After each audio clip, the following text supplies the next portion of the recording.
जय हिंद साथियों, आप सभी के लिए एक बहुत बड़ी खुशखबरी कहो। और जो हमारे साथी जिनको मैथ नहीं आती है, जैसे कि मुझे नहीं आती है, उनको लिए बहुत बड़ी खुशखबरी है। क्या है भाई?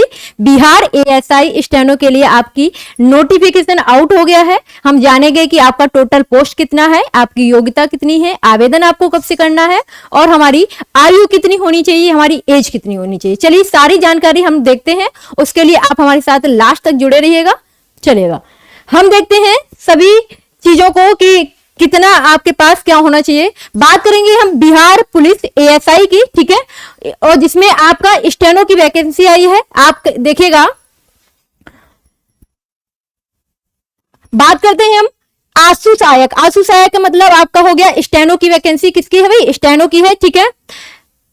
कहा गया है कि जिसमें आशु सहायक अवर निरीक्षक की अगर हम बात करेंगे, जिसमें आपके टोटल पदों की संख्या अगर हम बात करते हैं तो आप कहेंगे मैम 305 है।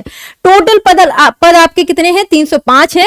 और वेतनमान की अगर हम बात करेंगे तो भाई आप देख सकते हैं, वेतन तो आप खुद ही देखिएगा, ठीक है। चलेगा, आगे हम बात करेंगे इन पदों पर नियुक्ति हेतु प्रतियोगिता परीक्षा आयोजित की जाएगी, जिसके लिए विज्ञापन आपका भी जारी कर दिया गया है, ठीक है। दिनांक 17/12/2024 से प्रारंभ हो जाएगी आपकी, कह सकते हो, यानी आप अपना आवेदन कर सकते हैं, ठीक है। चलेगा, आगे बढ़ते हैं।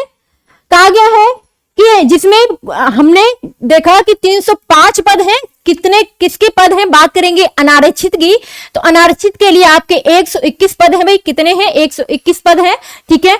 और बात करेंगे अनुसूचित जाति की, तो भाई 37 यानी 37 पद है अनुसूचित जाति के लिए।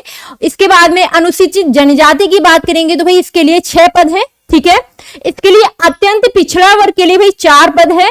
और पिछड़ा वर्ग की बात करते हैं 37 पदों की संख्या है।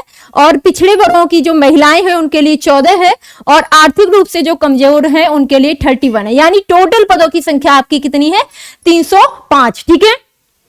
अब हम बात करते हैं कि भाई आगे बढ़ते हैं। कहा गया है कि आवेदन के लिए आपकी योग्यता कितनी होनी चाहिए, यानी आप कितने आपके लिए पात्रता होनी चाहिए। कहा गया है कि भारतीय नागरिक होना अनिवार्य है, जाहिर सी बात है भाई, ठीक है। कहा गया पुरुष एवं महिला आवेदन कर सकते हैं, यानी आप चाहे पुरुष हो चाहे महिला हो, दोनों इसमें आवेदन कर सकते हैं। कहा गया है अभ्यर्थियों की शैक्षणिक योग्यता 1/8/2024 तक न्यूनतम कितनी होनी चाहिए? शैक्षणिक योग्यता आपकी होनी चाहिए इंटरमीडिएट, यानी आपने कर रखा हो 12, आप 12 पास हो, ठीक है। समकक्ष परीक्षा उत्तीर्ण होना अनिवार्य है, ठीक है। चलेगा, यानी आपके पास 12th तो होना ही चाहिए, ठीक है। चलिए, इसके बाद में हम बात करते हैं अनारक्षित की। हम बात करते हैं आयु की। कहा गया है इसके अतिरिक्त अभ्यर्थियों को दिनांक 1/8/24 तक कंप्यूटर संचालन में सरकार से मान्यता प्राप्त संस्थान से डिप्लोमा प्रमाण पत्र धारक होना चाहिए, अनिवार्य है। यानी आपके पास कंप्यूटर का डिप्लोमा भी होना चाहिए। क्या होना चाहिए भाई? कंप्यूटर का डिप्लोमा। क्यों भाई? स्टेनो आपको इसमें मांगा गया है, ठीक है। कहा गया है उम्र सीमा की गणना कब से की जाएगी? 1/8/2024 के आधार पर की जाएगी, ठीक है। और अभ्यर्थियों की उम्र सीमा 1/8/2024 को मैट्रिक तथा समकक्ष प्रमाण पत्र के अनुसार होनी चाहिए, ठीक है। यानी इंटर के जो आपके कह सकते हो प्रमाण पत्र है उसके अनुसार आपकी होनी चाहिए, ठीक है। और यह मैट्रिक की बात की गई है। अनारक्षित कोटि के पुरुषों एवं महिलाओं के लिए न्यूनतम आयु की अगर हम बात करेंगे तो आप कहेंगे मैम 18 वर्ष हो जाएगी। और अधिकतम आयु कितनी है? 25 वर्ष। कितनी है भैया? 25 वर्ष है, ठीक है। यानी कम से कम आप 18 वर्ष के होने चाहिए, तभी आप अप्लाई कर सकते हो। 17 को हो तो नहीं कर सकते हो, और 25 से ज्यादा के हो तो नहीं कर सकते हो, ठीक है। पिछड़ा वर्ग कोटि एवं अत्यंत पिछड़ा वर्ग की अगर बात करते हैं, पुरुषों के लिए न्यूनतम उम्र सीमा 18 वर्ष और अधिकतम 27 होनी चाहिए। कितनी होनी चाहिए? 27 होनी चाहिए, ठीक है। और पिछड़ा वर्ग तथा कोटि अत्यंत पिछड़ा वर्ग की बात करेंगे, महिलाओं के लिए न्यूनतम आयु 18 वर्ष तो भाई आपकी न्यूनतम आयु है, ठीक है। इसके बाद में अधिकतम भाई इनको 1 वर्ष का ज्यादा मिला है, 28 वर्ष तक अप्लाई कर सकती है, ठीक है। अनुसूचित जाति तथा अनुसूचित जनजाति के लिए पुरुषों एवं महिलाओं के लिए न्यूनतम उम्र आयु न्यूनतम सभी में 18 वर्ष है और अधिकतम आयु इसमें कितनी है भाई? 30 वर्ष है, ठीक है। तो ये तो हो गई आपकी हमारी आयु की बात कि आप कितने एज के होने चाहिए, तो आप इसमें अप्लाई कर सकते हैं, ठीक है। चलिए आगे हम बात करते हैं नियुक्ति की प्रक्रिया क्या रहने वाली है। इसमें आपका एक लिखित एग्जाम होगा। क्या होगा? पहला होगा लिखित प्रतियोगिता परीक्षा, ठीक है।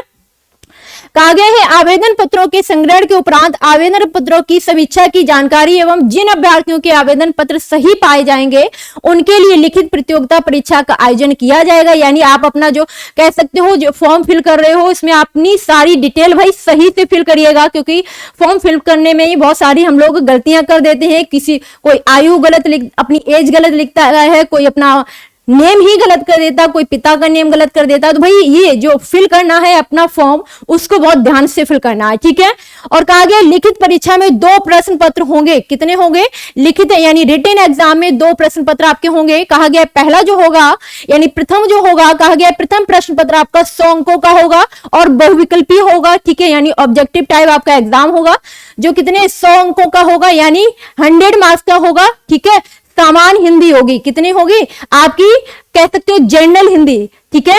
जनरल हिंदी का ये एग्जाम होगा पहला वाला जिसमें 100 नंबर की हिंदी आएगी, जिसमें न्यूनतम अंक अगर आपसे बात करें 100 में से आपको 30 अंक लाना अनिवार्य है, ठीक है। कितने 30 अंक लाना आपको अनिवार्य है, ठीक है। कहा है अन्यथा उन्हें अयोग्य घोषित कर दिया जाएगा। अगर आप 30 से नीचे आपके नंबर है तो आप उसमें अगले वाले एग्जाम में पार्टिसिपेट नहीं कर सकते हैं, ठीक है। कहा गया सामान्य हिंदी पत्र के लिए परीक्षा की 1.5 घंटे की होगी, यानी आपको समय दिया जाएगा भैया कितना 1.5 घंटे का समय आपको दिया जाएगा हिंदी के एग्जाम के लिए। कहा है सामान्य हिंदी पत्र का प्राप्तांक मेधा के अवधारण में नहीं किया जाएगा, ठीक है। चलिए अगला आपका पहला तो हो गया हिंदी का एग्जाम, ठीक है, जिसमें 100 अंक का आपका प्रश्न पत्र होगा, ठीक है, और ऑब्जेक्टिव टाइप होगा। 30 नंबर आप उसमें लाएंगे तभी आप क्वालिफाई होंगे, 30 से कम है तो आप अगला जो सेकंड वाला शिफ्ट का एग्जाम है उसमें आप पार्टिसिपेट नहीं कर सकते, ठीक है।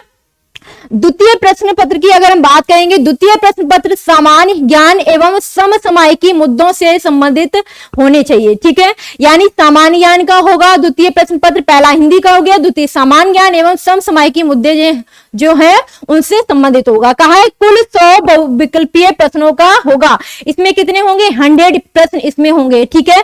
कहा गया जिसका पूर्णांक 200 अंक का होगा, यानी कितने अंक का होगा 200 अंक का पूर्णांक होगा, ठीक है। कहा है कि परीक्षा की अवधि 2 घंटे की होगी, कितनी आपको इसमें 2 घंटे दिए जाएंगे, कितने दिए जाएंगे 2 घंटे सेकंड में दिए जाएंगे। कहा है प्रत्येक गलत उत्तर के लिए 0.2 अंक काटा जाएगा। भाई इसमें क्या है माइनस मार्किंग, क्या है भाई निगेटिव है, ठीक है,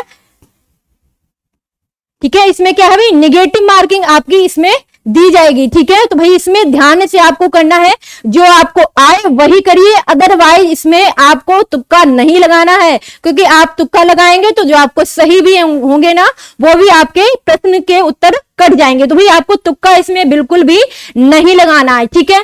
कहा गया है कि नोट पॉइंट देखिए, दिव्यांग जन अधिकार अधिनियम 2016 की धारा के सेकंड के अंतर्गत कहा है परिभाषित किसी भी बेंच मार्ग दिव्यांगता से ग्रसित अभ्यर्थियों को श्रुति लेखक की सुविधा अनुमान्य कराई जाएगी, ठीक है।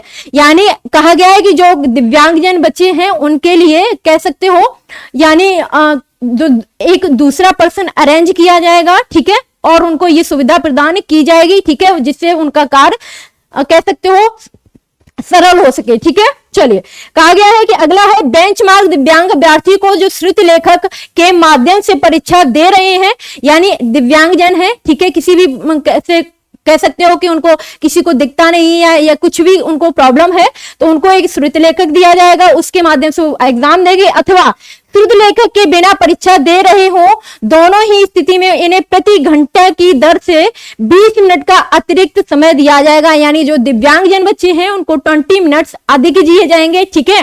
कहा गया है यह अवधि अधिकतम 60 मिनट की होगी, ठीक है।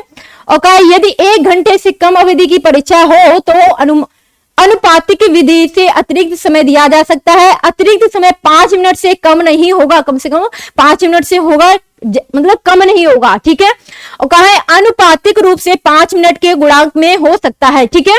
लिखित परीक्षा में प्राप्त अंकों के आधार पर रिक्त का 0.6 गुणा, यानी कहा गया है आपके जो पद कितने दिए गए हैं भाई 305 पद दिए गए हैं, और इन पदों का कितना 6 गुना, कितना भैया 6 गुना जो कहा है कि बच्चों को बुलाया जाएगा, ठीक है। अभ्यर्थियों को चयन, आरक्षण, कोटिवार, श्रुत लेखन आदि पात्रता जांच हेतु किया जाएगा। यानी स्टेनो के लिए जो बच्चों को बुलाया जाएगा वो कितना 6 गुना बच्चों को, लगभग 1800 से कह सकते हो बच्चों से 1800 से ज्यादा से 1800 से लगभग ज्यादा बच्चों को बुलाया जाएगा। ठीक है, यानी 300 का 6 गुना करके देखो। ठीक है, किसके लिए? स्टेनो के लिए। ठीक है, सफल अभ्यर्थियों की पर्याप्त संख्या में अनुपलब्धता की दशा की आयोग एवं उक्त अनुपात में उक्त रूप से कमी कर देगी। यही कह रहा है कि जो बच्चे हैं उनको रिटिन जो क्वालिफाई करेंगे और स्टेनो के लिए लगभग 6 गुने बच्चे बुलाए जाएंगे। ठीक है, अब हम बात करते हैं स्टेनो की। कहा गया पात्रता की जांच कैसे होगी? कहा लिखित परीक्षा में सफल अभ्यर्थियों के लिए श्रुत लेखन हिंदी एवं अंग्रेजी के टंकन की जानकारी होना, यानी आपको स्टेनो हिंदी और इंग्लिश दोनों में आनी चाहिए। कहा गया इसके लिए निम्न परीक्षा ली जाएंगी। इसके लिए आपका जो एग्जाम होगा वो क्या होगा? हिंदी श्रुत लेखन, यानी आपकी जो हिंदी स्टेनो की बात की गई है कि जांच 80 शब्द प्रति मिनट, यानी आपको हिंदी में 80 शब्द प्रति मिनट की गति से 5 मिनट का लेखापन द्वारा की जाएगी। यानी 5 मिनट आपको कह सकते हो हिंदी स्टेनो के लिए दिए जाएंगे। इसके बाद क्या होगा?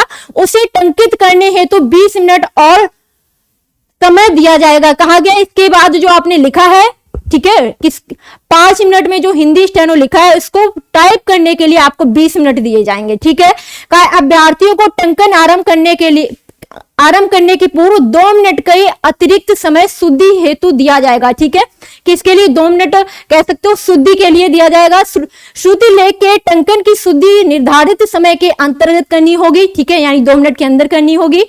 ठीक है, यानी जैसे आपको दिया गया 20 मिनट, उसके कह सकते हो 2 मिनट एक्स्ट्रा दिए जाएंगे कि अगर कोई आपको गलत लगता है तो उसको आप सही कर सकते हो। ठीक है, श्रुति लेख के टंकन में उत्तीर्ण होने के लिए 10% से अधिक गलतियां नहीं होनी चाहिए। आपने जो टाइप किया है उसमें आपकी 10% से अधिक गलती नहीं होनी चाहिए अगर आपको ये स्टेनो पास करना है। ठीक है, अन्यथा उन्हें अयोग्य घोषित कर दिया जाएगा। यानी फिर अगर ऐसा हुआ कि आपने 10% से अधिक गलती की है तो आप फेल माने जाएंगे। ठीक है, कहा है टंकन की जांच कैसे होगी? अभ्यर्थियों को हिंदी एवं अंग्रेजी में न्यूनतम 30 शब्द मिनट की गति से 300 शब्दों को 10-10 मिनट में कंप्यूटर पर टंकित करना होगा। समझ रहे हो ना? 30 शब्द, यानी कहा है 30 शब्द मिनट की गति से आपको 300 शब्द टाइप करने होंगे। ठीक है, 10-10 मिनट में कंप्यूटर पर टंकित करना है। कहा है इसमें उत्तीर्ण होने के लिए हिंदी टंकन में 5% से अधिक गलती ना हो, यानी हिंदी में 5% से गलती ना हो ज्यादा, और अंग्रेजी में आपकी 10% से अधिक गलतियां नहीं होनी चाहिए। अगर ऐसा होता है तो आप फेल माने जाएंगे, आपको अयोग्य घोषित कर दिया जाएगा। ठीक है, कहा निर्धारित 10 मिनट के समय में न्यूनतम 300 शब्दों से कम टंकित करने वाले अभ्यर्थी को अयोग्य घोषित कर दिया जाएगा। 10 मिनट में आपको 300 शब्द टाइप करने ही है। अगर ऐसा नहीं होता है तो भाई आप अयोग्य घोषित हो जाएंगे। कंप्यूटर ज्ञान की भी आपकी जांच की जाएगी। अभ्यर्थियों को MS ऑफिस का भी ज्ञान होना चाहिए, वर्ड का ज्ञान होना चाहिए, एक्सेल का, पावर पॉइंट का, और कहा है इंटरनेट के व्यवहारिक ज्ञान की जांच की जाएगी। ठीक है, यानी आपके कंप्यूटर के ज्ञान की भी जांच की जाएगी। ठीक है, इस जांच में असफल अभ्यर्थियों को अयोग्य घोषित कर दिया जाएगा। ठीक है, अगर ऐसा आपने उनके कह सकते हो सारी शर्तों पर अगर आप वो खड़े नहीं उतरते तो भाई आप फेल माने जाएंगे।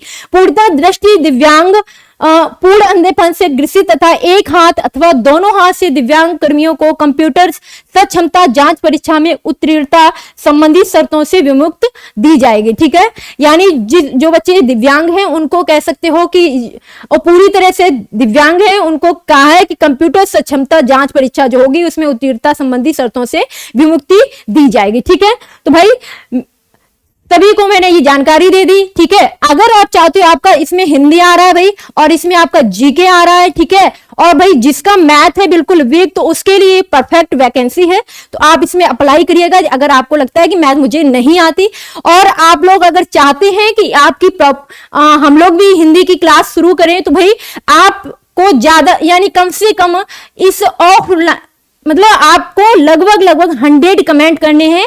ठीक है, अगर 100 कमेंट आते हैं तो भाई आपकी हिंदी की और जीके की क्लास आपकी इस चैनल पर शुरू कर दी जाएगी। तो भाई सभी बच्चों से कहना है, तो आप अगर मैथ से डरते हैं तो आपके लिए परफेक्ट वैकेंसी है, तो आप लोग अपनी तैयारी में लग जाइएगा और अपना बेस्ट करिएगा। थैंक यू, धन्यवाद।